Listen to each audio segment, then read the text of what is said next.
KTBB Friday morning news time is 7:51. As we do every Friday morning at this time, we check in with KTBB owner, General Manager Paul Gleiser.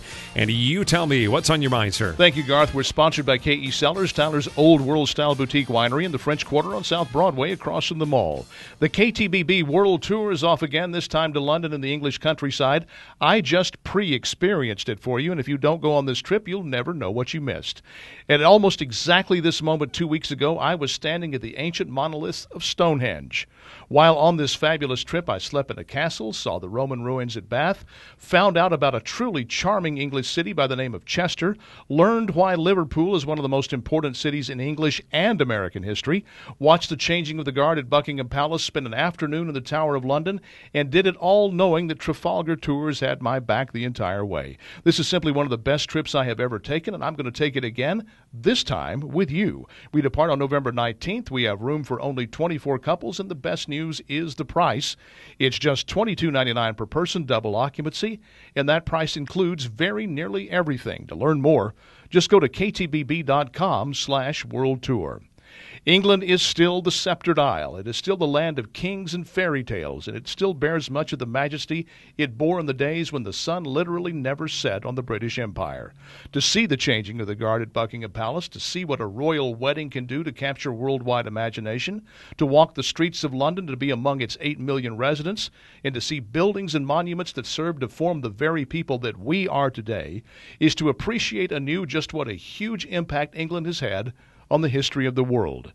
London tour guides are the best. They know their stuff, and they bring the greatness that was England to life in an engaging and entertaining way. If you watched Will and Kate's wedding, you know that England still does pomp and ceremony like no other country. London is still magnificent. It still bustles. It still looks as if it matters. And to a certain extent, as the guides will tell you, it does matter, if for no other reason than for the fact that it once mattered so greatly. But England, despite its continued ability to look the part, is a shadow of its former self. Where the British once led the world in commerce and finance, ruled the seas, and were possessed of the most effective fighting force on the globe, they today would be hard-pressed to defend even their tiny little island. To whatever extent that social forces would have ultimately led to the dismantling of Britain's imperial model, it was clearly two back-to-back world wars that were decisive in its decline. By the time World War II was finished, Great Britain was broke. You could argue that the country was derelict in not stopping Hitler when it could have, but that's hindsight. The fact is that in order to avoid enslavement by Germany, the Brits had to mortgage the empire. England never recovered. Couple this with England's post-war adoption of heavy reliance on the state for health care, retirement, and social services, and you understand England's current state as the fated grande dame of world affairs, a magnificent full-scale museum of a country, respected today more for what it was rather than for what it is. England's excuse lies in the fact that it was overwhelmed by events largely outside its control. We in America, however, have no such excuse. Our looming bankruptcy and resulting retirement from world leadership will be self-inflicted. A financial collapse of our own making will as surely defeat us as any military power. Our own unwillingness to face facts and stop the madness of multi-trillion-dollar deficits and limitless borrowing will kill America as a world power as surely as any army or terrorist network.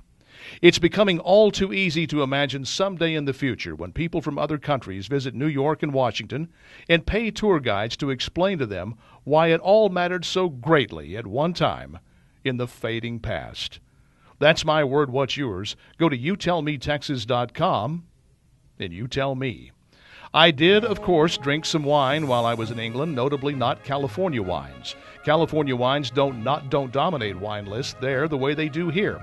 When I asked for a house Cabernet or a house Merlot, I was presented with some very nice, very drinkable wines, but no nicer and no more drinkable than what I can enjoy right here in East Texas at KE Cellars, and you can too. Wines from East Texas as good as what you get in England and Europe, you're asking? A bold claim, I know. but one that I can say is true. If any bartender I saw poured the full-bodied version of K.E. Sellers' Bridge that I've been telling you about, no one in the bar would have turned up his or her nose. But don't take my word for it. Visit K.E. Sellers and ask to try the Bridge or any wine in the collection for yourself. You can do that because K.E. Sellers is a working winery with a tasting bar. Try any wine in the collection before you buy it. You simply cannot make a mistake. K.E. Sellers, Tyler's old world-style boutique winery in the French Quarter on South Broadway across from the mall, and online at kesellers.com.